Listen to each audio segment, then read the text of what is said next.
Pastor Praveen అంత గల్లీ type మనిషి అయితే కాదు. అతను ఒక స్టాండర్డ్ ఉన్న వ్యక్తి, పైగా అపారం జ్ఞానం ఉంది అతనికి. అతని మతాన్ని తెలుసుకోవడమే కాకుండా పక్క మతాల్లో ఏముందో కూడా తెలుసుకోగలిగాడు. తెలుసుకుని కంపేర్ చేసుకుని మాట్లాడగలిగి కొంతమందిని ఒప్పించగలిగాడు, నొప్పించకుండా ఒప్పించగలిగాడు.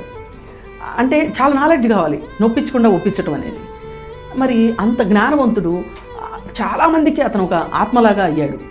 మీ దగ్గర శక్తి ఉంది, మీరే శక్తివంతుడు, మీ శక్తిని మీరు ఎందుకు వృధా చేసుకుంటున్నారు అని ఒక రకంగా ఒక చిన్నపాటి అంబేద్కర్ లాగా అతను ఒక ప్రతిభ కలిగిన వ్యక్తిగా ఎదిగాడు.